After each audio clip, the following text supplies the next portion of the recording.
اچھا جنہوں نے شرک کر کے چلے گئے وہ بات الگ ہے کہ کسی کے پاس علم نہیں آیا، لیکن اللہ سبحانہ و تعالیٰ یہ معاملہ تو پھر اللہ کے پاس ہے کہ اس کے پاس کسی طریقے کا علم نہیں آیا. اور پھر بہت سارے لوگ، ہاں ہم نے آج کے دور میں تو علم بہت آسان ہماری فنگر ٹپ پہ ہے. ہاں جو لوگ پہلے کے دور میں تھے جن کا ہاں ہاں ہاں بالکل بالکل، وہ جو اسکول بھی نہیں پڑھتے تھے، اور پھر اللہ سبحانہ و تعالیٰ ان کے لیے آسانی فرمائے. تو ہم ہیں نا ان کے لیے مغفرت کی دعا کرے، اللہ سبحانہ و تعالیٰ سے کثرت سے دعا کرے. آیت نمبر 51، الم تری الی الذین اوتوا نصیبا، کیا تم نے ان لوگوں کو نہیں دیکھا جنہیں کتاب کے علم میں سے کچھ حصہ دیا گیا ہے، اور ان کا حال یہ ہے کہ جبت اور طاغوت کو مانتے ہیں، اور کافروں کے متعلق کہتے ہیں کہ ایمان لانے والوں سے تو یہی زیادہ صحیح راستے پر ہے. نعوذ باللہ. یعنی کہ جو لوگ یہ کرتے ہیں، کیا آپ نے انہیں نہیں دیکھا جنہیں کتاب کا کچھ حصہ دیا گیا ہے؟ یعنی کون لوگ ہیں یہ؟ تورات والے، جو علماء تورات ہیں، جو بتوں کا اور باطل معبودوں کو. انجیل والے اتنا زیادہ وہ نہیں کرتے، وہ لوگ شرک کرتے ہیں. انجیل والے زیادہ تر وہ شرک بھی ذات کرتے ہیں. یعنی جو عیسائی لوگ ہیں نا، وہ اللہ سبحانہ و تعالیٰ کے ساتھ شرک کرتے ہیں. یہ لوگ جو ہے کتابوں کے اندر رد و بدل زیادہ کرتے ہیں. ٹھیک ہے، ہاں یہود کی بات ہو رہی ہے، یہود. اور جو عیسائی ہیں، وہ عیسائی تو پھر انہوں نے تو سب سے بڑا کام کر دیا. پھر اس کے بعد ابھی آئی نا آیت کہ اس کے بعد اگر وہ کوئی گناہ نہ کرے تو ان کے لیے کافی ہے کہ اللہ سبحانہ و تعالیٰ اس کو جہنم میں ڈالے. شرک کر دیا نا، اس سے بڑا کیا؟ پھر وہ چاہے دنیا کے ساتھ کتنے بھی بھلے بن کر رہے ہیں، تو سب سے بڑا اہم جو گناہ جو کبائر الکبائر ہے، تو وہ تو کیا ہے؟ شرک ہے. ہاں اللہ کی ذات میں شرک کر رہے ہیں. یعنی شرک میں بھی بدترین گناہ ذات میں شرک. ایک صفات میں ہوتا ہے، ذات میں جو ہوتا ہے وہ سب سے بدترین گناہ. کیا آپ نے انہیں نہیں دیکھا جنہیں کتاب کا کچھ حصہ ملا، اور جو بت کا اور باطل معبودوں کا اعتقاد رکھتے ہیں، اور کافروں کے حق میں کہتے ہیں کہ یہ لوگ ایمان والوں سے زیادہ راست باز ہیں. یعنی یہ جو یہود ہے وہ کیا کہتے ہیں کہ یہ، ہاں یعنی ایمان والوں کو کیا کہتے ہیں؟ ان سے اچھے تو یہ کافر ہیں جو بت پرستی کرتے ہیں. یعنی ان کو وہ زیادہ اچھے لگ رہے ہوتے ہیں، حالانکہ وہ بھی اہل کتاب ہے، ہم بھی اہل کتاب ہے، لیکن ان کو کافر زیادہ اچھے لگتے ہیں. یعنی مشرکوں کو زیادہ پسند کرتے ہیں جو جبت بتوں کی عبادت کرتے ہیں، اور جو کیا کرتے ہیں؟ طاغوت کی پرستش.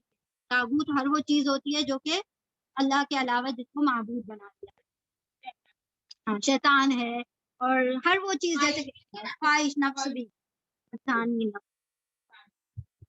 آیت نمبر 52، ایسے ہی لوگ ہیں جن پر اللہ نے لعنت کی ہے، اور جس پر اللہ لعنت کر دے پھر تم اس کا کوئی مددگار نہیں پاؤ گے. اللہ کی لعنت یعنی اللہ کی رحمت سے، ہاں رحمت سے دور، رحمت سے محروم کر دے گا اللہ. اور جس کو اللہ کی رحمت نہیں ملی اس کو جنت نہیں ملی، کیونکہ جنت کا معاملہ اللہ کی رحمت پر بیس. ٹھیک ہے. آیت نمبر 53، کیا حکومت میں ان کا کوئی حصہ ہے؟ اگر ایسا ہوتا تو یہ دوسروں کو ایک ٹوٹی کوڑی تک نہ دیتے. یعنی اگر اللہ سبحانہ و تعالیٰ نے ان کو سلطنتیں عطا کر دی ہوتی کافروں کو، تو کیا کرتے؟ یہ تو لوگوں کو بھوکا مار دیتے، یعنی ان میں سے کسی کو بھی کچھ نہ دیتے. اب یہاں پر نقیرہ بڑھایا ہے نا، یہ کسی کو ایک کھجور کی گٹھلی کے شگاف کے برابر بھی کچھ نہ دیتے. ایک کھجور کے گٹھلی میں ایک لائن ہوتی ہے نا، اس کو کہا جاتا ہے نقیرہ. ہاں آیت نمبر 54، پھر کیا یہ دوسروں سے اس لیے حسد کرتے ہیں کہ اللہ نے انہیں اپنے فضل سے نواز دیا؟ اگر یہ بات ہے تو انہیں معلوم ہو کہ ہم نے تو ابراہیم علیہ السلام کی اولاد کو کتاب اور حکمت عطا کی اور ملک عظیم بخش دیا. یعنی اللہ سبحانہ تعالیٰ نے یہ نہیں دیکھے کس سے جل رہے تھے یہ، نعوذ باللہ، آپ صلی اللہ علیہ وسلم کی ذات سے اور ایمان والوں سے. تو اللہ نے کیا فرمایا کہ ان کو اس بات کی حسرت ہو گئی ہے کہ ان کو نبوت دے دی گئی، حالانکہ ابراہیم علیہ السلام کا تذکرہ کیوں کیا گیا؟ کیونکہ دونوں اولاد ابراہیم نا، اسحاق علیہ السلام بھی ابراہیم علیہ السلام کے بیٹے اور اسماعیل علیہ السلام. تو پھر کس بیس پہ تم حسد کرتے ہو جبکہ تم بھی دعویٰ کرتے ہو ابراہیمی ہونے کا، یہ بھی دعویٰ کرے ابراہیمی ہونے کا؟ تو اللہ نے فرمایا اگر یہ بات ہے تو انہیں معلوم ہو کہ ہم نے تو ابراہیم کی اولاد کو، اولاد میں سب آ گئے، آپ صلی اللہ علیہ وسلم، اور حکمت عطا کی اور ملک عظیم بھی بخشا. آیت نمبر 55، مگر ان میں سے کوئی اس پر ایمان لایا اور کوئی اس سے منہ موڑ گیا، اور منہ موڑنے والے کے لیے تو بس جہنم کی بھڑکتی ہوئی آگ ہی کافی ہے. آیت نمبر 56، بے شک جن لوگوں نے ہماری آیات کو ماننے سے انکار کر دیا انہیں بال یقین ہم آگ میں جھونک دیں گے، اور جب ان کے بدن کی کھال گل جائے گی تو اس کی جگہ پر دوسری کھالیں لے آئیں گے تاکہ وہ خوب عذاب کا مزہ چکھیں۔ اللہ بڑی قدرت رکھتا ہے اور اپنے فیصلوں کو عمل میں لانے کی حکمت خوب جانتا ہے۔ کھالیں کیوں بدلی جائیں گی؟ کیونکہ حال ہی پر اور ایک مرتبہ اتر گئی تو پھر کوئی بھی اندر کی اگر کھال نکالنے کے بعد دل گردہ کلیجہ کچھ بھی کرتے رہے اس پہ، وہ کاٹ پیٹ بھی ڈالے تو کوئی احساس نہیں ہوگا، سارا احساس کی طرح جلد پر۔ تو اللہ سبحانہ تعالیٰ کیا کریں گے، کسی جلد کو اتنا موٹا کر دیں گے، اتنا موٹا، ہم نے پڑھا تھا نا وہ ڈسکرپشن، اللہ سبحانہ وہ ایک مطلب دانت کتنا بڑا ہوگا اور پہاڑ کی برابر، تو اس سے اندازہ لگا لے کہ اس انسان کی قامت کتنی کر دی جائے گی کہ ایک دانت اگر اس کا اور پہاڑ کی برابر ہے تو سوچو 32 دانت 32 کیلو کی برابر، پھر اس کا منہ کتنا بڑا ہوگا، جسم کتنا بڑا ہوگا، اس کے ہاتھ پیر کتنے بڑے ہوں گے۔ یہ اللہ سبحانہ تعالیٰ کی جسامت دیں گے تاکہ اس کا باڈی کا ایک ایک حصہ کیا کرے، ذات کا مزہ، ہاں ایسا کر دیا، ان کی جسامت کو بڑا کر دیا جائے گا تاکہ ایک ایک جو ہے نا پوائنٹ پوائنٹ پر وہ کیا ہو اور ذات کا مزہ چکھے۔ آیت نمبر، اللہ سبحانہ وتعالیٰ ہم سب کو جہنم کے عذاب سے محفوظ رکھے۔ آیت نمبر 57، اور جن لوگوں نے ہماری آیات کو مان لیا اور نیک عمل کیے ان کو ہم ایسے باغوں میں داخل کر دیں گے جن کے نیچے نہریں بہتی ہوں گی، جہاں وہ ہمیشہ رہیں گے، اور ان کو پاکیزہ بیویاں ملیں گی اور انہیں ہم گھنی چھاؤں میں رکھیں گے۔ 58، مسلمانوں، اللہ تمہیں حکم دیتا ہے کہ اہل امانت کو سپرد کر دو، اور جب لوگوں کے درمیان فیصلہ کرو تو عدل کے ساتھ فیصلہ کیا کرو۔ اللہ تم کو نہایت عمدہ نصیحت کرتا ہے، اور یقیناً اللہ سب کچھ سنتا اور جانتا ہے۔ یعنی امانتیں، یعنی کوئی بھی کام جو ہو میرٹ بیسڈ، یعنی جو جس عہدے کا اہل ہے اس کو اس عہدے پر بٹھا دو۔ ایک ان پڑھ جاہل کو کیا کر دیتے ہیں ہم، ملک کا سربراہ بنا دیتے ہیں۔ مطلب ہمارے ملک کے پرائم منسٹر اور سارے جو پریزیڈنٹ ہوتے ہیں سب جاہل ہوتے ہیں، اور جو پڑھے لکھے ہوتے ہیں وہ ان کے انڈر کام کر رہے ہوتے ہیں۔ یعنی اللہ سبحانہ وتعالیٰ دیکھیں یہاں پر کیا کہہ رہے ہیں، جو اہلیت رکھتا ہے اسی کو اس کا عہدہ سپرد کرو، ورنہ کیا ہوگا، زمین میں فساد پھیل گیا۔ اسی لیے پھیل رہا ہے کیونکہ جو اہل ہے نا ان کو نہیں دیا جا رہا ہے ان کا عہدہ۔ ارے اپنے کنٹری میں تو کوئی مطلب جو جس چیز کا اہل نہیں ہے نا وہ اس چیز پر بیٹھا ہوا ہے، وہ کوئی بھی، ہاں وہی معاملہ سب جگہ۔ کیا کہاں 600 کیا